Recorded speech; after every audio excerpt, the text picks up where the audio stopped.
Hi everyone, it's Lauren. Today is a Sunday, around noon, and it's a beautiful day. Excited to get outside later. But today I want to talk to you about the trap. The trap. I'm putting, quotes, because, and that is the trap of physical symptoms distracting the healing process when the root cause or a cause of your illness is actually emotional, mental, spiritual, and it's manifesting as a physical ailment, a physical illness. Well, the huge step is realizing that that's a component of that. Maybe it's the root cause. And that is what happened to me, because it became so clear when I was doing all the physical things. I've talked about this before. I was doing all the physical things, all the things that they tell you to do for chronic fatigue and adrenal fatigue. And I was getting that much better, that much. It was like, it just was not moving the needle anywhere close to where I thought was reasonable. Giving time to your body to heal is one thing. But after a year and a half being this much better, that does not compute to me, because the human body, I just believe the human body can heal from just incredible things. And then when I started doing some emotional detox work, I immediately, within a month, I started getting significantly better. I was really noticing a difference. That was a sign. That was a sign that this was my root cause. And sometimes I think, another kind of sign looking back is the fact that, and this is true of pretty much everybody that I've ever heard talk about, when they have adrenal fatigue or chronic fatigue, they go to the doctors and there's nothing wrong with them. There's nothing coming up on the tests. Now, granted, these tests are not infallible. They are not the end-all be-all, like see everything that there can possibly be seen in the human body, of course. There are large limitations to these tests. Completely, I acknowledge that. But it's also suspicious that, nothing, all the tests come out normal. Some are like sort of borderline. Thyroid is borderline. There are things, maybe sodium, potassium might be a little off. I don't know. There could be, and vitamin D is low. So there are things that show up, maybe not. Maybe everything comes back normal. But oh my gosh, I've had so many tests done. I'm sure you have too. And, it's both a gift. It's wonderful news when you get the test back that says you're fine, everything's normal. But it's also horrible news. I used to just, and this was terrible, but I used to just hope that they would find something wrong with me that could be fixed. And that's where my head was years ago. Which is also part of the trap. Part of the trap is going external to the external world for somebody else to solve this for you. I was there for years. I was going to doctor and being like, I had the energy of, please help me. I didn't actually say that, but that would have been a little embarrassing. But that was the energy that I brought to, and that was my hope. I was just, in my mind, I was just pleading for somebody to help me. Somebody to lead me in the right direction or give me some answers. And I had no idea like, you know, it took years for me to figure out that just that of putting the power in somebody else's hands like that to solve your problem was the essence of my illness, pretty much. Because the essence, what the sense that I've made of it so far is that I have put my personal power, I have given it away to every external force possible. And I have given myself no power in my life. And I have complete compassion for that, because I know that that was a strategy. I now know that that was a strategy that I learned as a little girl that benefited me. It was a really smart thing for my little girl self to do, was to choose powerlessness, because that's what I learned got me the most love. Be passive, small, quiet, sweet, pleasing, and don't be too loud, don't be too big, don't be too bold. That's too much. That's too much. Quiet down, settle down. And that's when I got the most approval, which equals love. When you're a little girl, little boy. And I'm also what they call like an empath, or a highly sensitive person, which you might too. I'm highly suspicious that a lot of people with chronic fatigue and or adrenal fatigue, and the jury's still out on this, but I highly suspect that a lot of people with these illnesses are highly sensitive people. And so they have a tendency, does this resonate for you? Do you have a tendency to internalize your environment? Any message, the messages that we get, you know, we all internalize some of it. It's just the way living things are. You internalize some of your environment, of course. But empaths or highly sensitive people do it times 100. I mean, it's a scale. I don't know. Times, I don't know. I always do that. I always just put, you know, just assign random numbers or multiples, and it's not really, there's no way to measure that. But do you do this? Or do you identify with this, with the label empath or highly sensitive people? Or do you take on other people's energy?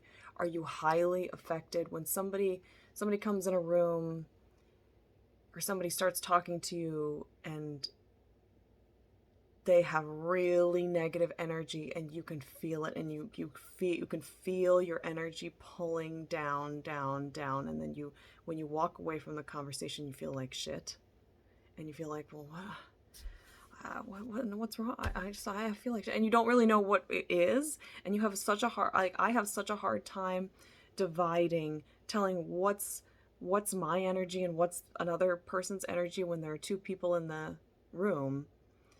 And so it's extremely important for people, highly sensitive people and empaths, to be around positive people. Well, I shouldn't even say that, because that implies that I should keep having giving my power to other people in the room, which in reality, what I need to learn, keep working on, and keep learning how to do. I've been working on this for months now, of how to just hold on to my own power, feel my own power, and feel it emanating out from me, and feeling like really sturdy boundaries, so that nobody else's energy can sort of penetrate, that I can hold my own. So my point is, and that's Jennifer McLean and and Anita Morjani. Those two, I took an empath course from them that just, oh my God, it changed my life. It was amazing. I would highly recommend it for anyone out there who's an empath or a highly sensitive person. And I just say both words because some people don't like one word or the other. And I'll say one thing is empath does not necessarily mean that you are empathic. Empaths do tend to have high abilities for empathy, but that's not the meaning. Empath just means that they're highly sensitive to energies, to physical energies of the earth, like, EMFs, and other people, environments, the energy in homes. For example, I can't shop at thrift stores and wear other people's clothes. I can feel people's energy on me. It's weird. No, that was judgmental. I shouldn't say that about myself, but I'm very sensitive to that. And so, if I was going to buy a home, the energy in that home is number one, the most important thing. More than anything else about the house, it's the energy of the people who owned the house before, and the house, it's the structure of itself. Oh my gosh, I'm getting off on like a tangent. But what I'm getting at is, so highly sensitive people and empaths have, I think, a greater, so they tend to be more highly influenced by the external world. And so when you put that on top of being in a toxic culture where the messages that are coming from us are very toxic, and you're internalizing those things. I keep saying you, but it's really me. I just don't, I'm sort of asking if my experience of the world is like yours, if you can relate to this, because it's been a big part of my illness. Is taking on other people's messages as well as energies, and then if the messages that you got were ones of disempowerment, be small, being disempowered, do not be powerful. I made the conclusion as a little girl self that external forces were stronger than me. And I have been living my life with that unconscious program for 33 years. Or whenever 30. I don't know, I think I was like probably 2 or 3 when I made that conclusion. Took that meaning from the messages that I was getting. And that's really key. That is really key to my illness. Because I just learned from this guy, Derek Rydell, that when you give your power, when you make external forces your source of energy, self-worth, self-love, anything, power, if you make external things your source of those, the universe is set up to betray you. And oh my God, is he right? That has been my experience. The universe is set up to betray you. And you can look at specific things, like what things are you making your source of something, your source of power. The first thing when I started thinking about this was food.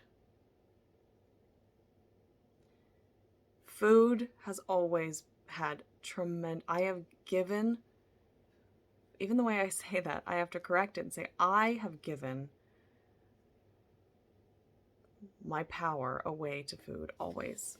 Not always, since I was in high school. Sometimes I feel like it's always, when it's my entire adult life, teenage and adult life. I have given my power away, but I'm not going to go into detail about that because I'm getting off. I'm still on trap. I'm still talking about the trap, because the trap is giving your power away to the external forces. And that takes the form, that can take so many forms.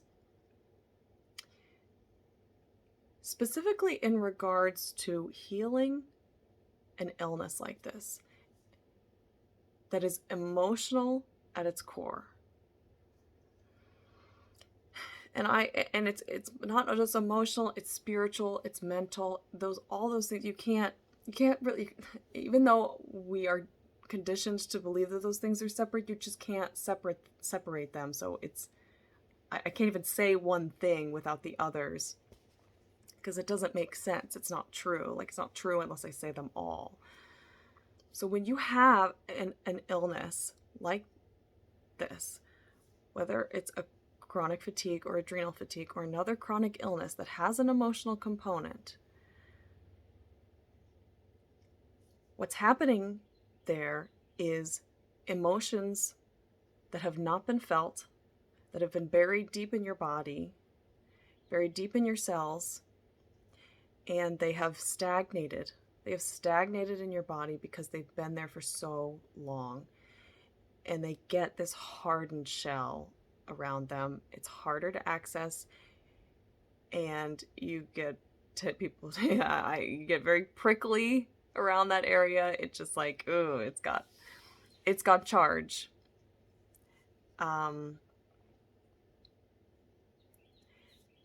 And when things are stagnant in the body, when they get stuck and stagnate in the body, it manifests it as ailments in the body.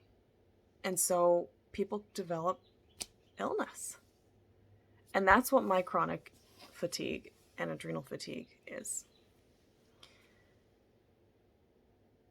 And as I work to heal the emotional, as I work to heal the illness, which at its core requires, the deep work is the real needle mover, is the emotional work. But what is constantly happening to me, and you will hear me talk about this again and again, because the trap is real. The trap is real. The trap is when physical symptoms start getting worse. For some reason, there's something's going on emotionally.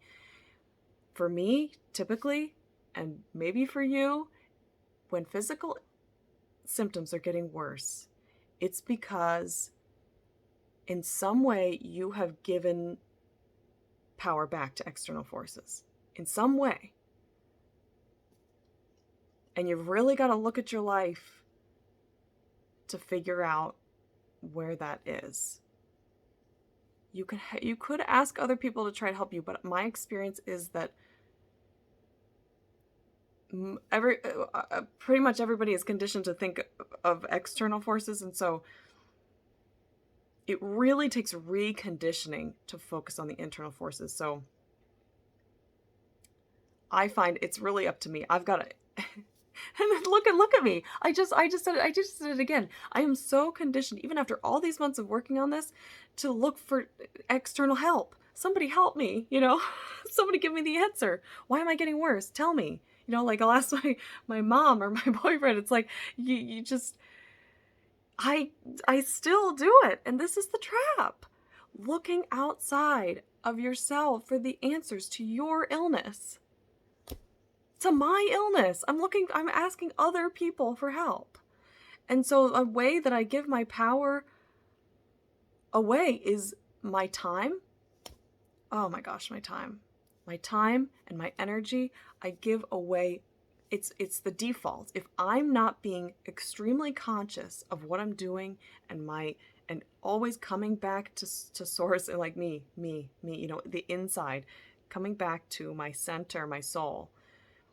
If I'm not constantly, and if I am not implementing daily practices to keep that, I will fall into the trap.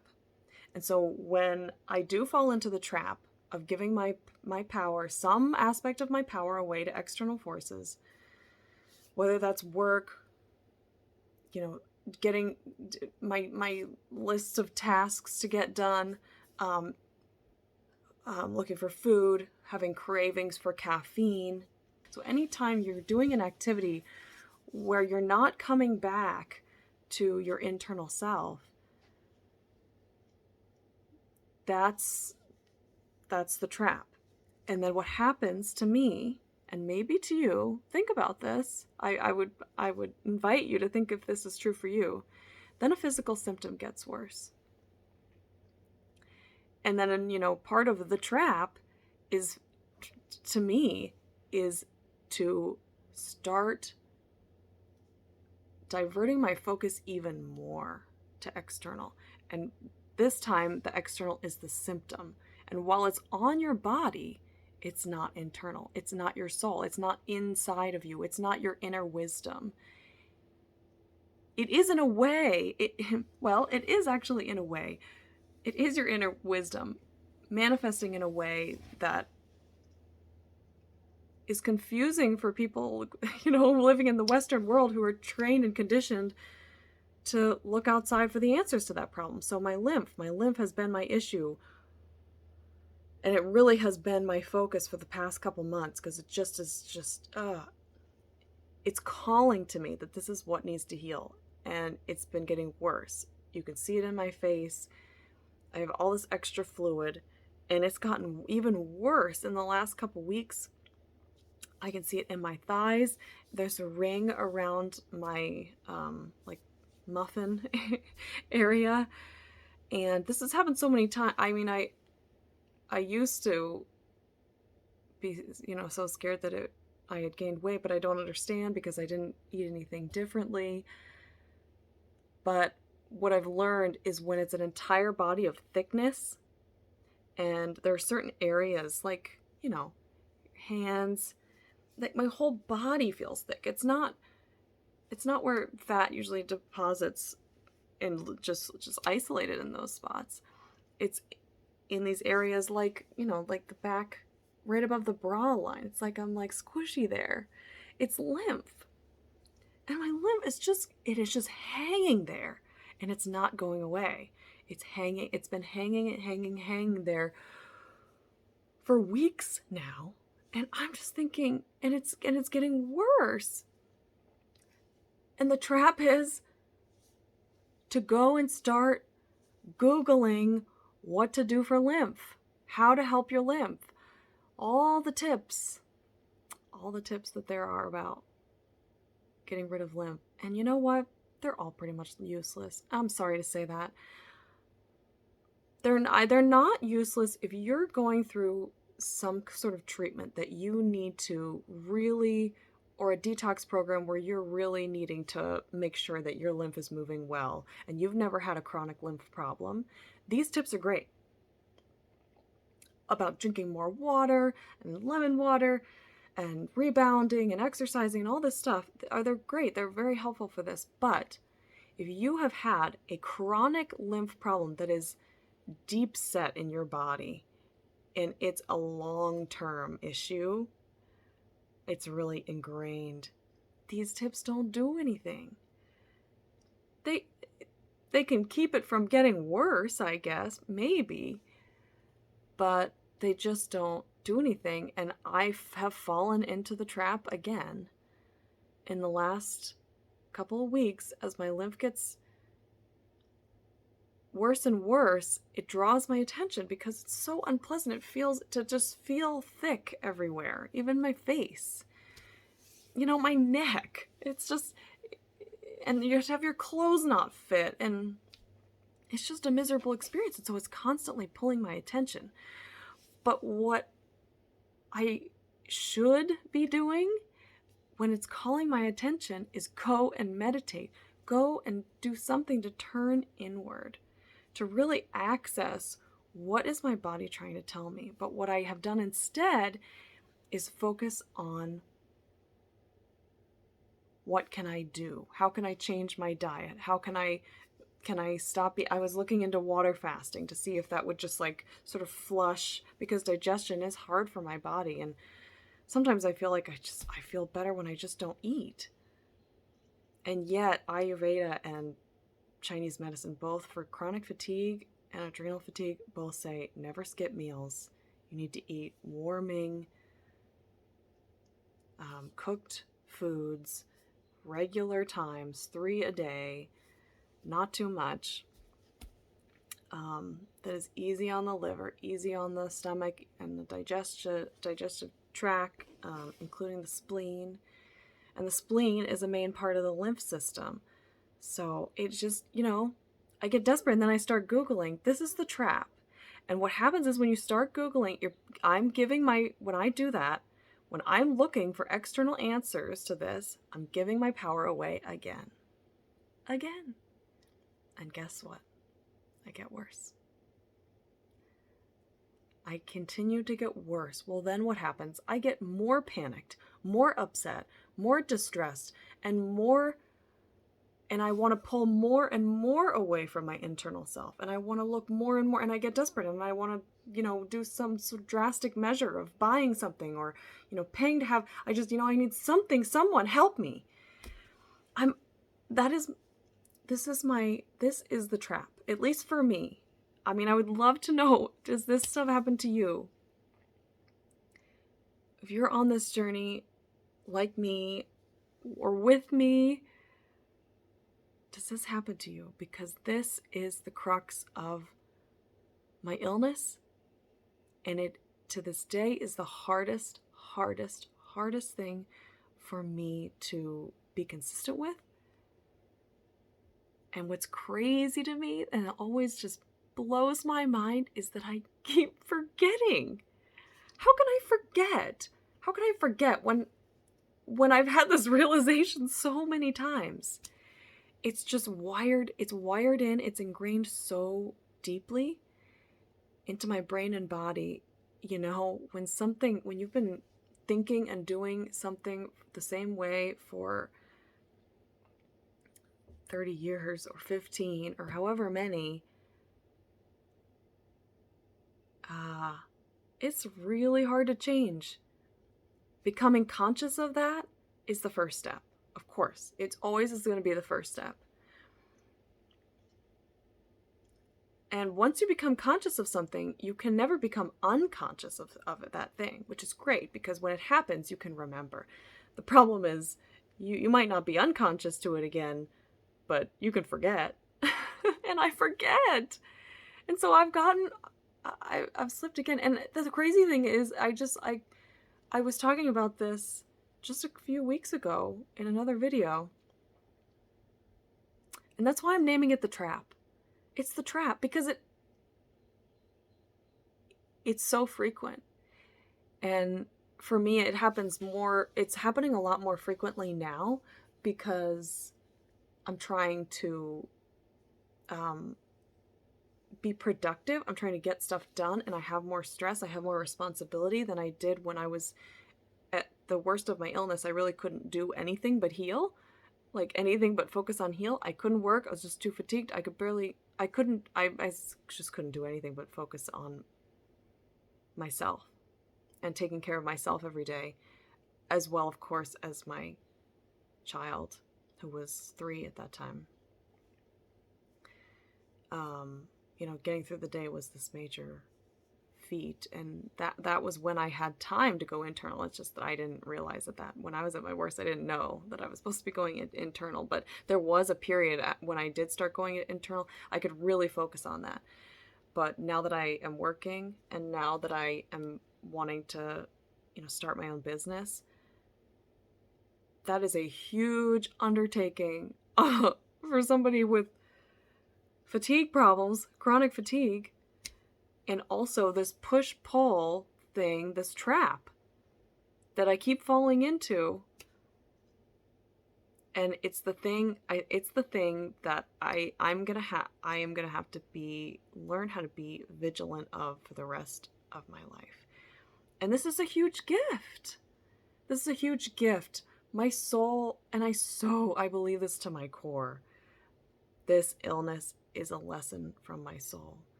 I was going too far in the wrong direction. My soul said, enough. You can't keep going that way. Which brings me to another idea, but I'm going to make another video about that. But this is the trap. This is the trap. External forces start feeling stronger.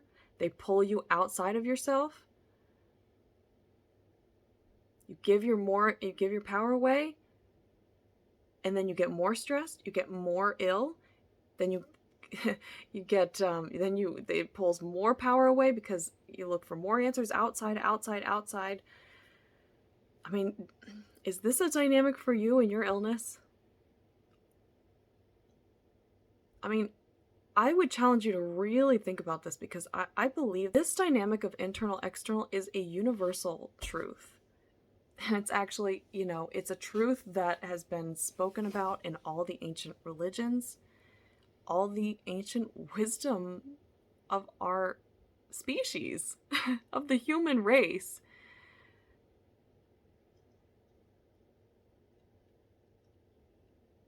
I don't know. It's an ancient truth that the answer is in here. The answer is in here. So, I hope that you are having, I hope you, I really hope you don't fall into the trap as frequently as I do. But if you do, know, first of all, that you're not alone, clearly. And second, always remember to have compassion for yourself. Because this is your little girl or little boy self learned that external forces were stronger than internal forces for some reason, made that conclusion for some reason. Because of our culture, because of your upbringing, parents, caregivers, siblings, teachers, and you may have internalized them to such an extent that it eventually manifested as illness, or at least a component of the illness. And little girls and little boys are oh so wise in so many ways. It was not a bad choice. It was always the right choice. They needed to do it for approval, for love, for safety. And so that's just your little boy or little girl self trying to protect you, because that's what they believe is the safest place to live. But it's not working for you anymore. And so it's time to take care of that little child and say, thank you for that wisdom. I will protect you. But we need to go this way. I will protect you. We need to go this way. We need to go inside. We need to do this. We need to stay inside. We need to uncover these wounds, feel them, and heal them.